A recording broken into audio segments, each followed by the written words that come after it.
Oi, pessoal, tudo bem? Mais uma aula de Física Matemática Avançada.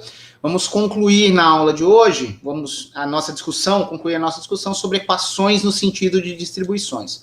Vamos achar alguns resultados mais gerais num sentido e um outro mais específico que vão ser úteis para a gente, tá bom? Pessoal, parece que a gente está mudando o tom de novo, né? Porque nas últimas aulas a gente foi explorar, relembrar como que a gente calculava funções de Green. Funções de Green, a gente sabe que são respostas impulsivas. Então, na verdade, elas são soluções de equações diferenciais no sentido de distribuições. Só que o que nós relembramos nas últimas aulas foi pensando em funções de Green sem necessariamente usarmos o cálculo de distribuições. Isso é um sentimento natural nosso em física, né, pessoal? A gente até tem uma situação que pode exigir uma matemática nova, mas se a gente puder trabalhar o máximo possível fingindo que a gente está com a matemática antiga, ótimo, é conhecimento já estabelecido, tá? Então, essas últimas aulas foram uma quebra na sequência abstrata que a gente estava fazendo, para a gente relembrar como era esse cálculo de funções de Green, imaginando que elas são funções usuais, tá bom? O que a gente repassou nessas duas últimas aulas? Dois métodos, essencialmente, para a gente achar funções de Green. Um método não tem exatamente um nome, mas eu vou chamá-lo aqui de casamento de soluções, que é o seguinte, né, pessoal? Passando muito rapidamente, só para relembrar aqui, para a gente ter algo concreto, vocês devem se lembrar que a gente acha duas funções g mais e g menos da equação diferencial homogênea associada a esse problema simbólico aqui, né? A gente, na verdade, tem um problema não homogêneo, com certas condições de contorno. A gente, ao invés de buscar uma solução geral para qualquer forçamento, para qualquer termo não homogêneo, a gente impõe um forçamento impulsivo e buscamos uma resposta. E esse nosso primeiro método, pensando como funções ainda, foi resolver essa equação simbólica, resolvendo uma equação homogênea, mas distinguindo duas soluções. Uma para x de um lado de uma certa posição xi e a outra para o outro lado. Então a gente construiu uma solução geral assim, né? Ó, g mais e g menos, multiplicando heavisides complementares, no sentido que uma se anula quando a outra não se anula. Tá bom? E a gente fazia esse casamento dessas duas funções, g mais e g menos, no ponto xi, satisfazendo condições, né, de continuidade, salto de derivada. Esse é o método 1. Pessoal, esse método exige que a gente saiba resolver a equação homogênea associada ao nosso problema original. Qual foi o outro método que a gente relembrou? A gente falou também na aula passada, sobre a expansão em autofunções, certo? Então, o que acontece? A gente vai ter uma equação associada à EDO do nosso problema também, só que não vai ser homogênea. Na verdade, a gente vai ter uma equação associada, uma equação de autovalores e autofunções. Ao invés de igualar a zero, em vez de igualar o nosso f qualquer, nós vamos trabalhar com o caso aqui em que nós temos um operador de Sturm-Liouville, porque nós sabemos que é um caso em que existirão autofunções com autovalores associados. Tá bom? Eu coloquei aqui 1 sobre W porque tem um peso na teoria de Sturm-Liouville que eu omiti na expansão de autofunções da aula passada. Né? Eu fiz lá um produto interno sem ter peso. Em princípio poderia ter um peso, tá, pessoal? Mas eu imagino que vocês já conheciam esse resultado. Então, estou só repassando. Conhecemos aqui dois métodos básicos. Casamento de funções de duas lateralidades distintas.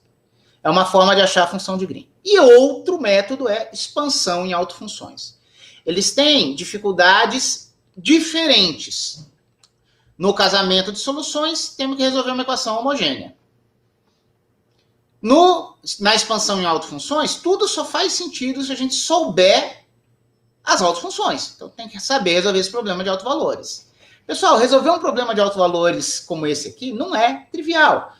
Tipicamente, essas equações aqui estão escritas de uma forma elegante, compacta, mas vão ser as equações de Sturm-Liouville.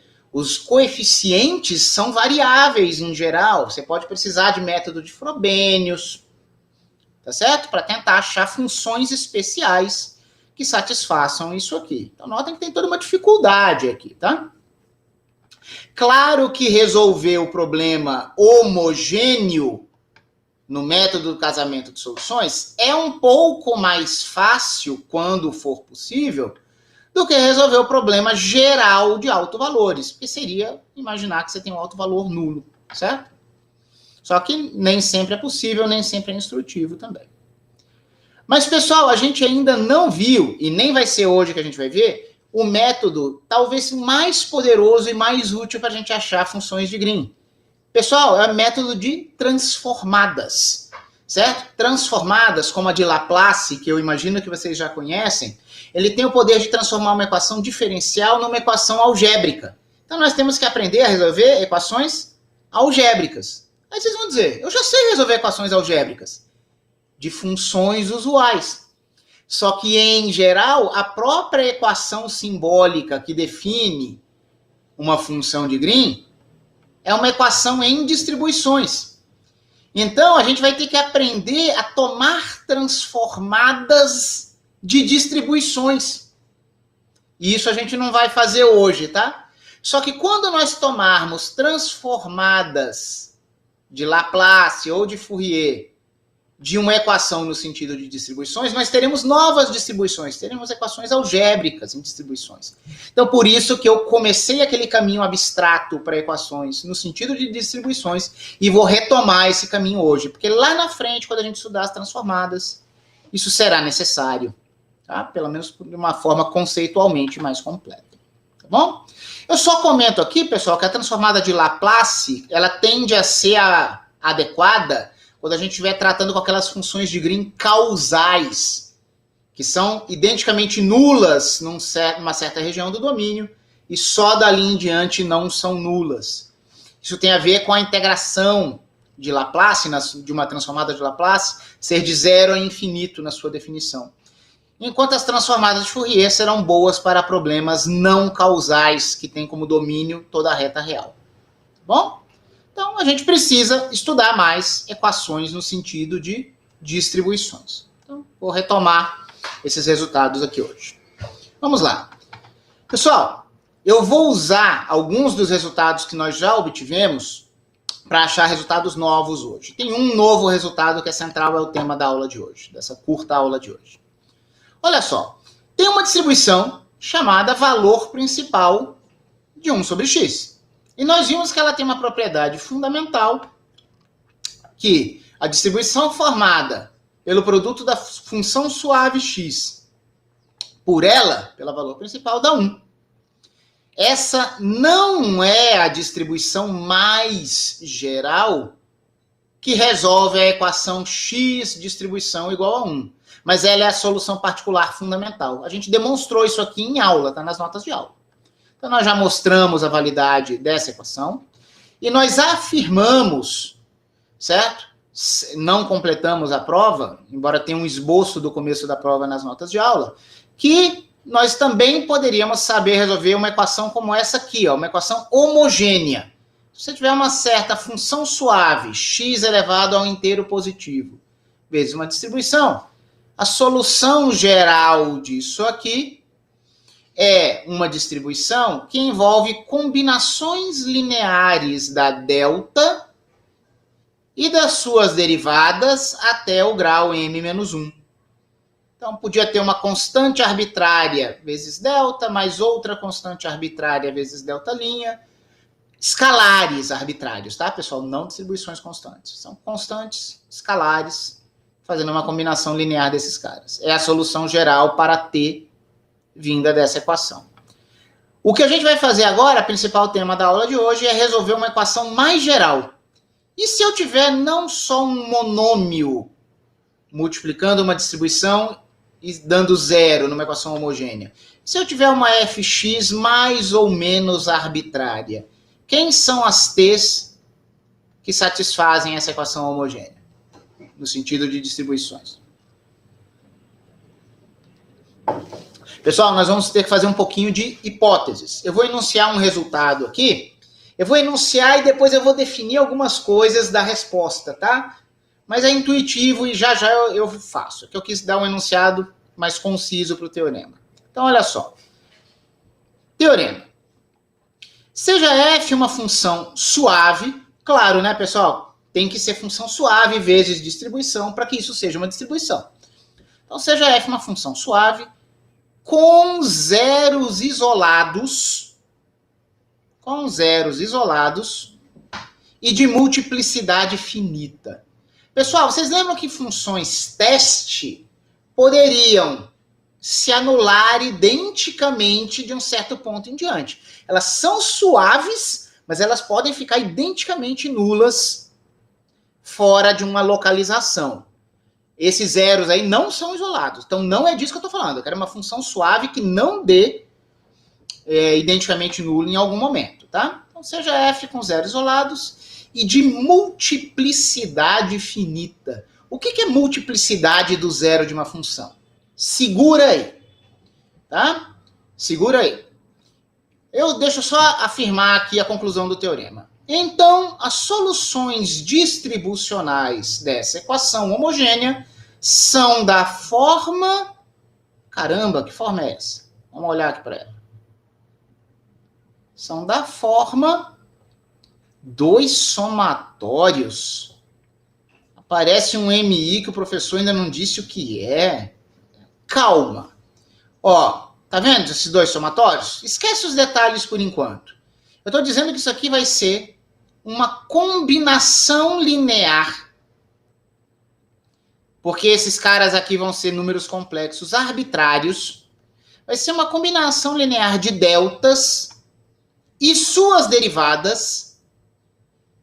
Só que as deltas não vão estar todas em um único ponto.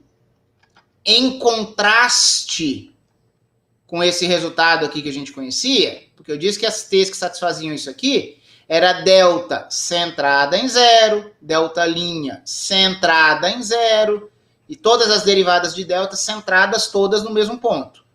Tá certo? Porque o único zero de x elevado a m é zero. É o único valor de x que anularia a função suave x elevado a m. É x igual a zero. Só tinha uma raiz. Agora, pessoal, a nossa f pode se anular em vários pontos. Então, é como se fosse assim. Essa soma em i aqui vai variar o zero. Para cada i que você imaginar, para cada zero, você vai ter uma superposição de delta e suas derivadas centradas naquele ponto. Tá bom? É uma generalização daquela ideia. Vamos falar mais sobre isso. Tá? Então, esses alfa e k são números complexos arbitrários. Xi, pessoal, é cada um dos zeros da minha função. Aqui eu tenho um conjunto dos zeros da função como sendo o conjunto dos números reais que anulam a função. Eu pressuponho que esses caras são isolados. Cada zero da minha função é um ponto isolado. E o que é multiplicidade MI do zero XI, pessoal? O que é multiplicidade? Sei lá. Mas vai ter algo a ver com esse M aqui, ó. Tá vendo isso? Pessoal, é como se a gente olhasse o comportamento da nossa F localmente em torno de cada zero, como se fosse uma potência. Vamos ver isso aqui. Mas a gente sabia que aquele M era importante para dizer até onde a gente ia com as derivadas da delta num certo ponto. Então vamos lá. Cada zero xi tem uma multiplicidade. Vamos ver o que é multiplicidade. Tá bom? Aqui eu vou fazer bem mais devagar. É óbvio que eu quero que vocês entendam, embora isso possa parecer meio abstrato, meio surreal. Vamos lá. Pessoal, a gente está querendo resolver uma equação homogênea. Então, f de x vezes t é igual à distribuição constante nula. Tá bom? Pessoal, o que a distribuição constante nula faz? Se ela fosse ser aplicada em qualquer função teste, qualquer uma, o escalar gerado é zero. Tudo bem? Aí você pensa, se a minha distribuição fosse regular e tivesse um núcleo de integração, para eu integrar o núcleo vezes a função teste, qual é o núcleo de integração que vai fazer essa integral dar nula para qualquer função teste? Tem que ser um núcleo de integração identicamente nulo, se fosse uma regular, tá certo? Caramba! Então eu tenho que inventar uma distribuição, pessoal, que vai ser essencialmente nula. Então olha qual é a ideia, tá? O nosso lado esquerdo lá da equação, o nosso f de x vezes t, ele deve gerar o escalar zero quando ele agir em qualquer função teste. Porque eu estou igualando f vezes t igual a zero. Tá? Então eu comento assim, a nossa solução buscada t, ela deve ser a distribuição constante nula quase sempre. O que eu quero dizer com quase sempre? Eu comentei assim, ó, vai ter figuras para ajudar daqui a pouco, tá? O que é o quase sempre? As soluções que nós buscamos, elas podem relaxar, entre aspas, quando a f de x ajudar no anulamento. Pessoal, o nosso objeto, função suave f vezes t, tem que ser um bicho que gosta de anular todo mundo. Parte do trabalho sujo pode vir da t. Mas em alguns momentos, outra parte do trabalho sujo de anular todo mundo pode vir da f. Então vamos lá. Vamos tentar esboçar aqui o que seria um núcleo de integração se a gente tivesse uma distribuição regular. Olha só. Deixa eu fazer esses desenhos aqui. Ó. Vamos fazer um desenho que simbolizaria uma f genérica. Eu tenho uma f suave com zeros isolados. Uma f suave com zeros isolados. Aí eu pus aqui zero isolado x1, x2, x3. Notem que eu posso ter um zero cruzando o eixo x com derivada não nula, mas eu posso ter um zero cruzando o eixo x, por exemplo, com primeira derivada nula. Certo? Essas coisas são diferentes. Por exemplo, esse 0x3 vai ter uma multiplicidade diferente do x1 e do x2. Vamos ver daqui a pouco precisamente o que é a multiplicidade. Tá bom, só que além da f de x, eu disse que eu queria imaginar que a minha t fosse uma distribuição regular, que teria um núcleo de integração t de x. Pessoal, qual tem que ser a cara de um núcleo de integração t de x para que a distribuição f vezes t seja identicamente nula? Olha só, eu deveria ter aqui, galera, algo que fosse nula. Ó, caso existisse um núcleo de integração t de x, eu deveria ter algo que deveria ser nulo quando a f não fosse. Porque eu quero que o produto da f de x vezes a t de x, se existisse, fosse identicamente zero. Então eu preciso, caso isso existisse, ter algo que tende a ser zero sempre. O que eu disse que é, em alguns momentos, esse núcleo de integração da distribuição que eu procuro para satisfazer uma equação homogênea? O que significa ele poder relaxar? Será que tem algum momento em que ele pode não ser nulo? Depende. Nos zeros da f, ó, a f dá conta do anulamento. Eu tentei esboçar localmente o que a f faz nesses pontos, e eu fiz uma mistura, que eu colei esses pedacinhos da f aqui, ó, meio que para dizer que ela cuida de anular. Então, se nesses pontos a minha t tiver a delta de Dirac no ponto adequado, ou derivadas da delta Dirac nesses pontos, pode ser que, se a função se anular com força suficientemente intensa, pode ser que esse zero consiga domar a delta ou a derivada da delta, para que no final eu pudesse ter um t de x vezes f de x, um núcleo de integração identicamente zero. Tá bom? Então o lance é, A minha T tende a ser algo nula em muitos pontos se ela tivesse um núcleo de integração. Localizadamente, ela pode ter delta ou derivadas. Vai depender da força com que a F se anula.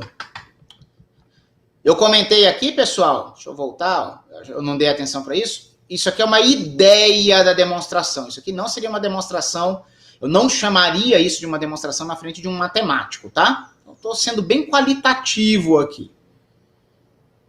Tá? Então, a nossa T é nula, né? Não sente funções na maioria dos pontos. Nos pontos em que ela sentiria, multiplicada pela F, ela pode virar uma distribuição que não sente ninguém, que não vai sentir nenhuma função teste. Só que o meu resultado não é para uma T regular que tenha esse núcleo, tem que ser qualquer, tá bom?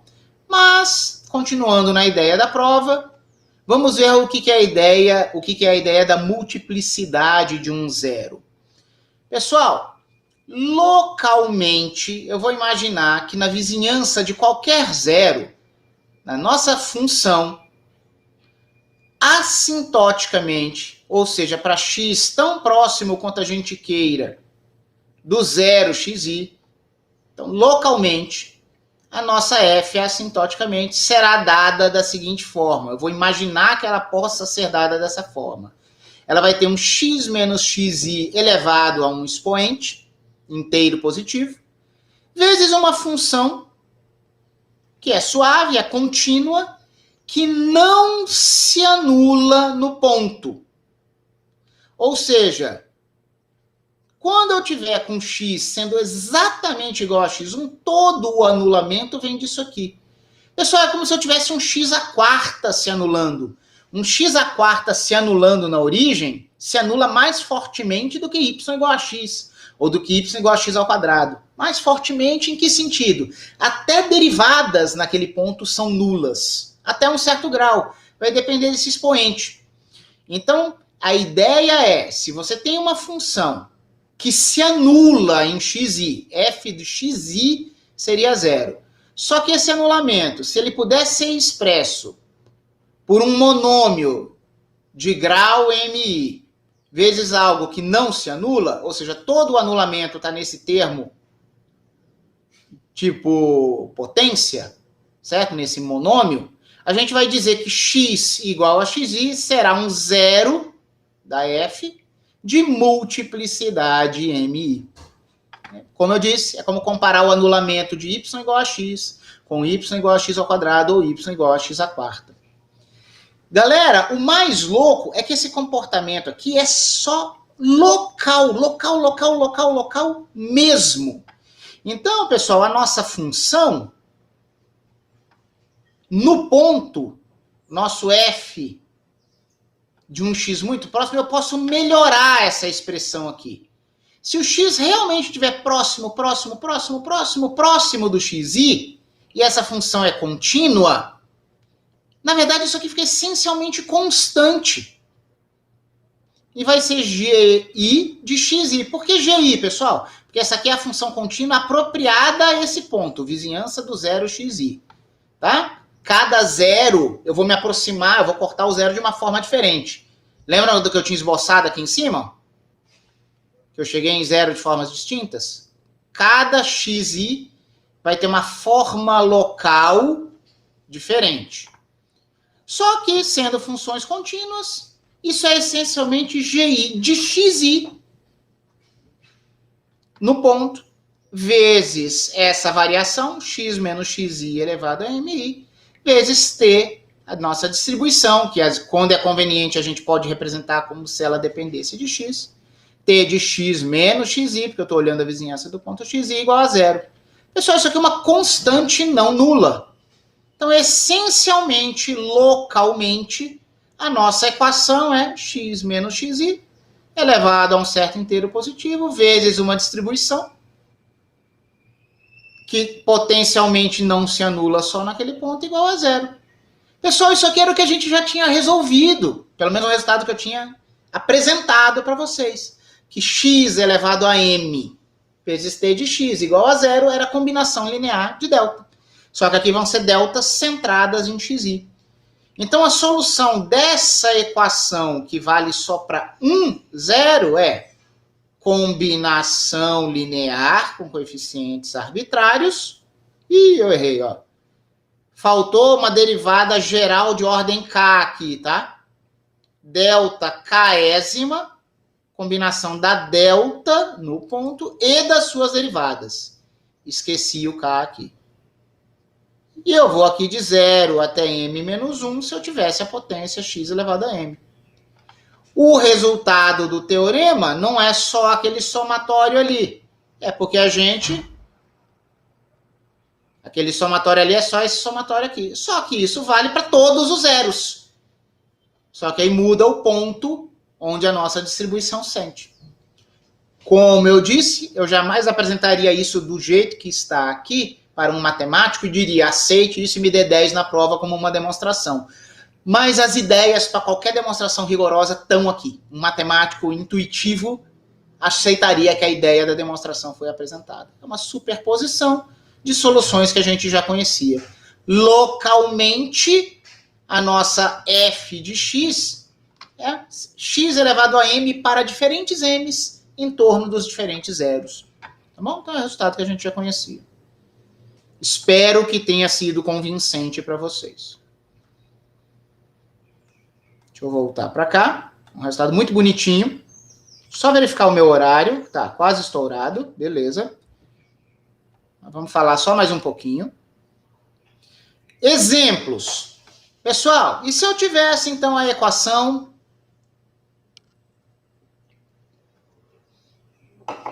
função suave seno de x vezes t igual a 0.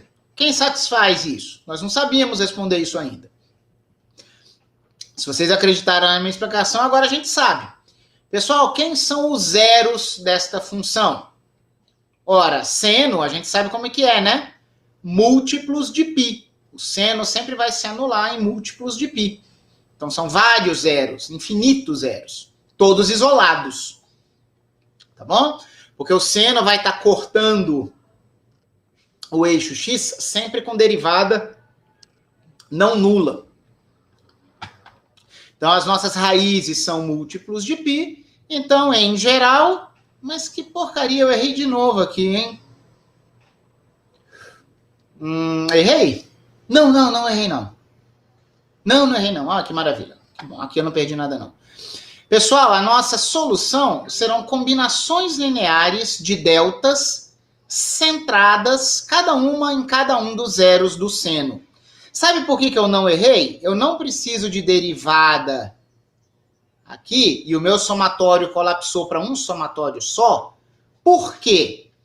Porque nπ é um zero do seno sempre com multiplicidade 1. Sempre com multiplicidade 1. Basta a gente olhar um dos zeros do seno para perceber isso. Pessoal, qual é o zero mais trivial do seno? É zero. Seno de zero é zero. A gente sabe que em torno da origem, seno de x é x menos x ao cubo sobre 3 fatorial, não é assim? Então, assintoticamente, seno de x é assintoticamente x elevado a 1 em torno da origem. Então, se é x elevado a 1, isso quer dizer que assintoticamente a gente estaria com x vezes t. X vezes t igual a 0, basta delta. Não aparecem derivadas da delta.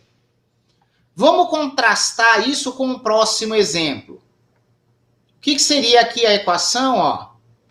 Cosseno de x menos 1 vezes t igual a 0. Função suave, distribuição.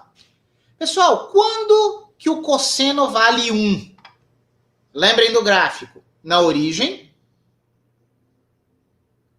E só depois de 2π. Os zeros, pessoal, são múltiplos de 2π. Os zeros desta função. Não são os zeros do cosseno, tá? São os zeros do cosseno de x menos 1. Então, são múltiplos de 2π.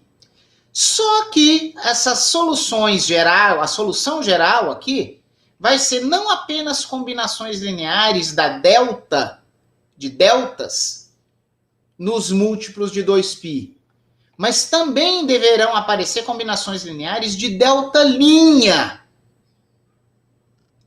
posicionadas nos múltiplos de 2π. Por quê? Pessoal, quem é cosseno de x em torno da origem? A origem é um dos pontos em que o cosseno de x vale 1 e seria uma dessas nossas raízes. Galera, a gente está igualando a 1, não apenas igualando a função a zero, mas igualando a derivada a zero. Cosseno de x na vizinhança da origem começa como 1 menos x ao quadrado sobre 2. Lembra que é uma expansão par? Então, se você tirar o 1, o termo líder é x quadrado. E não x elevado a 1, como no caso do seno. Então, localmente, na origem, essa equação é como se fosse um x quadrado vezes t, igual a zero. Tem um expoente m diferente, esse expoente rege qual é a ordem máxima das derivadas da delta que podem aparecer. É sempre 1 menos ele. Se agora eu vou até na ordem 2, então tem que aparecer derivada primeira para a gente resolver essa equação. Então, altamente não trivial, certo? Termo, né? Função harmônica. Uma delas exige apenas deltas nos zeros, a outra vai exigir deltas e suas derivadas nos zeros. Pensem sobre isso depois. Eu sei que o nosso tempo está estourado, mas a gente começou bem tarde essa aula, então eu vou pedir paciência para vocês para uma última afirmação. Eu juro que ela é relativamente simples, tá bom? Pessoal, aqui é um caso importante que aparece em transformadas de Fourier, de equações de osciladores harmônicos, quando a gente for estudar lá na frente transformada de Fourier de distribuições, tá? Para achar funções de Green. Então, deixa eu dar esse resultado aqui. É um resultado interessante porque é uma equação não homogênea. Ó, se eu tiver a função x² menos a² vezes t igual a 1, qual é a solução geral? Pessoal, a solução geral disso será um novo tipo de valor principal. Um valor principal diferente, que não foi definido para vocês ainda, eu vou definir aqui embaixo. E do mesmo jeito que aparece um k-delta em algumas equações homogêneas, vão aparecer aqui combinações lineares de duas deltas nas duas raízes dessa equação. É como se fosse uma solução homogênea associada. Teremos aqui uma solução de uma equação homogênea associada mais uma solução particular.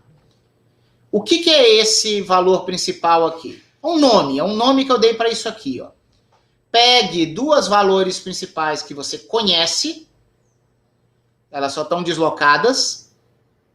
Essa aqui foi deslocada para estar centralizada em menos A e essa aqui em mais A, e faça essa combinação linear delas e chame isso deste valor principal de 1 sobre x² menos a². Só que isso aqui vocês sabem trabalhar, tá bom? Então, entendam que é isso aqui. Eu vou provar que isso é solução, para a gente encerrar a aula. Demonstração. Logo depois aqui eu vou mostrar que esse PV de 1 sobre x² menos a² é uma solução particular.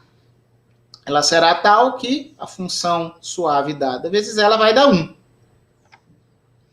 Antes, eu vou mostrar que eu tenho uma solução de uma homogênea associada aqui, ó. Imagina uma homogênea associada. 0 e não 1 que foi dado.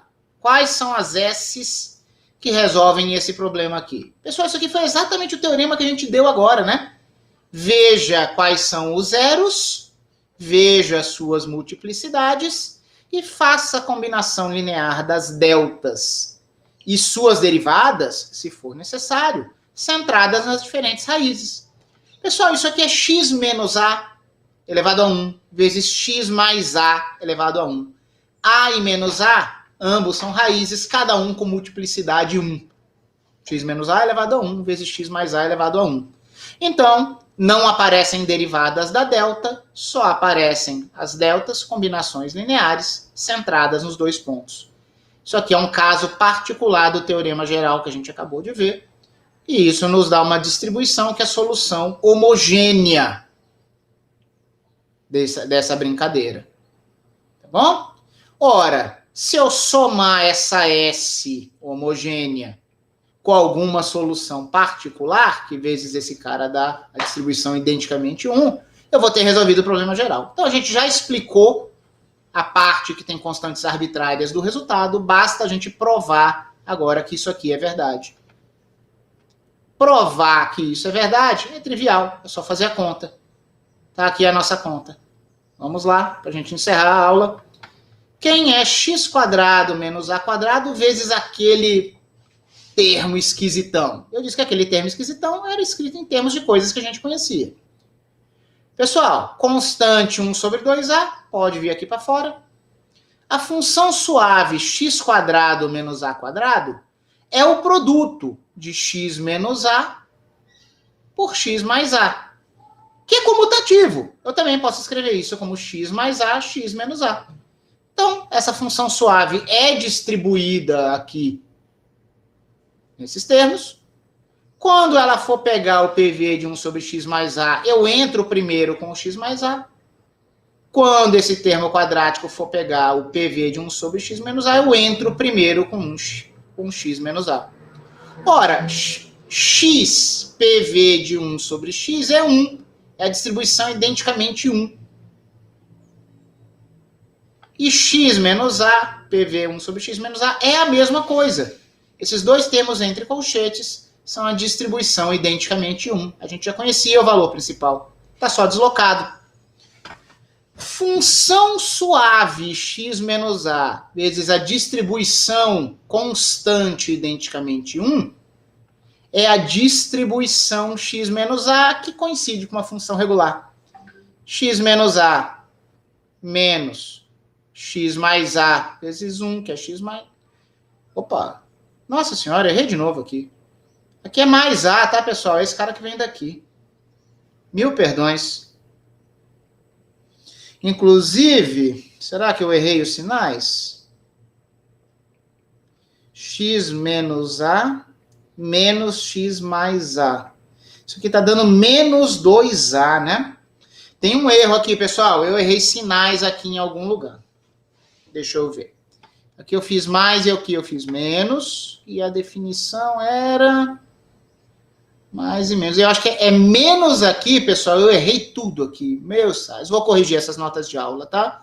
Os sinais aqui, pessoal, são ajeitados para quando a gente somar esses dois monômios, aparecer 2a. E aí, 2a por 2a vai dar a distribuição constante, que é igual a 1. E aí o teorema estaria demonstrado. Mil perdões, cometi vários erros aqui, corrigirei todos, mas a ideia é acessível, tá bom? Tá? A gente percebe que a gente sabe trabalhar com esses caras e a gente chegou numa proposição, eu não quis chamar de teorema, porque é uma proposição que aparece em estudos de várias equações diferenciais relevantes para a gente. Uma equação não homogênea. Era o que eu tinha para falar para vocês, enviaria as correções posteriormente. Peço apenas que vocês aguardem o fim da gravação.